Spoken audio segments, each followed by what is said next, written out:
नमस्कार, मैं हूं आपके साथ पूर्वी राय और आप देख रहे हैं UFT live TV. Uttar Pradesh वित्तविहीन विद्यालयों की हित की आवाज को विधान परिषद में रखा गया, जिसमें माध्यमिक शिक्षा परिषद व शिक्षक विधायक द्वारा वित्तविहीन विद्यालयों के शिक्षकों के हित की बात करने वाले सुरेश त्रिपाठी ने उप मुख्यमंत्री केशव प्रसाद मौर्य के समक्ष सदन में रखी।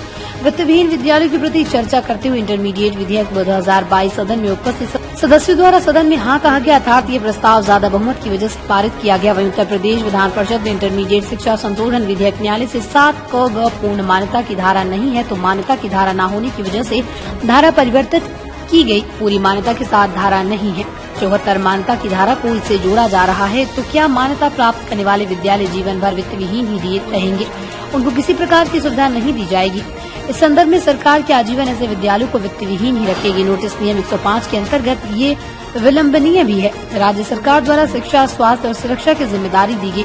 सभी को समान रूप से शिक्षा मिल सके, उन्हें उनकी सुरक्षा प्रदान की जाए, उनकी सेवा और शर्तें लागू की जाए।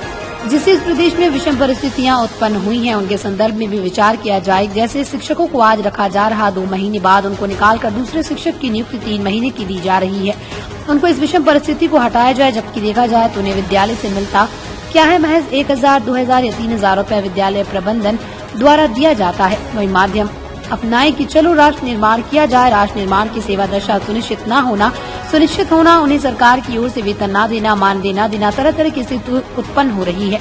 वहीं त्रिपाठी ने पिछली सरकार पर चर्चा न करते हुए जो सरकार आई है उसके 5 वर्ष पूर्व इसी सरकार में नेता सदन दूसरे थे, उन्होंने स्वीकार किया था।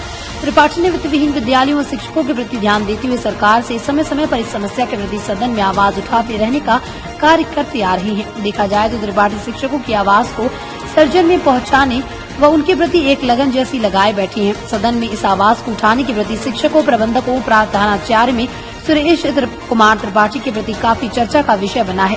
वहीं जब शिक्षकों को, प्रधानाचार्य और प्रबंधकों को जानकारी हुई तो मंडलीय मंत्री अनुज कुमार पांडे, वरिष्ठ शिक्षक नेता रजनीश मिश्र, श्री प्रकाश द्विवेदी, प्रधानाचार्य श्री सुभाष चंद्र बोस, इंटर कॉलेज पक्की सेवार रजनीश कुमार मिश्र, जय प्रकाश द्विवेदी, विमलेश तिवारी, विजय शंकर मिश्र, आशीष सिंह आदर्श, सुरेश कुमार पांडे, जनार्दन प्रसाद मिश्रा, देवीशंकर मिश्र, प्रधानाचार्य प्रिंटर प्रकाश द्विवेदी, प्रधानाचार्य जितेंद्र प्रसाद मिश्र, प्रधानाचार्य मुन्ना पांडे, कन्हैया लाल, चंद्रभान यादव, अजीत सिंह, बड़े बाबू आदि लोगों ने सराहनीय कार्य की प्रशंसा कर आभार व्यक्त किया। 2022 जैसा उत्तर प्रदेश विधानसभा द्वारा पारित हुआ है पर विचार किया जाए। प्रश्न यह है कि इंटरमीडिएट शिक्षा संशोधन विधेयक 2022 जैसा उत्तर प्रदेश विधानसभा द्वारा पारित हुआ पर विचार किया जाए। जो माननीय सदस्य इसके पक्ष में हो तो कृपया हाथ है। नहीं, चर्चा नहीं होती है, लेकिन अगर कुछ कहना चाहें तो विचार के लिए पास तो हो जाने दीजिए। जो माननीय सदस्य इसके पक्ष में हो कृपया हाँ कहें, जो माननीय सदस्य इसके विरोध में हो कृपया ना कहें। मेरे विचार में हाँ की संख्या अधिक है तो विचार का प्रस्ताव पारित हुआ। बताइए त्रिपाठी जी, कुछ कहना हो। मान्यवर, यह विधेयक जो आज सदन में प्रस्तुत हुआ है, वर्षों पहले इसी सदन में जब माननीय शर्मा जी सदन में 48 साल से अधिक यहाँ अपना जीवन बिताए सेवा में, तो कहते थे कि धारा 7 क ये पूर्ण मान्यता की धारा नहीं है और अनेक बार लिख कर भी दिया गया। आखिरकार जब माननीय न्यायालय ने यह आदेश किया कि हम मान्यता की धारा नहीं है, तो मान्यता की धारा परिवर्तित की गई। आज मान्यता की धारा जो 7(4) थी उसी की धारा के अधीन इसको जोड़ा जा रहा है। लेकिन क्या मान्यता प्राप्त करने वाले विद्यालय जीवन भर, पूरे जीवन अब वो वित्तविहीन ही रहेंगे, उन्हें किसी प्रकार की सुविधा सरकार नहीं देगी?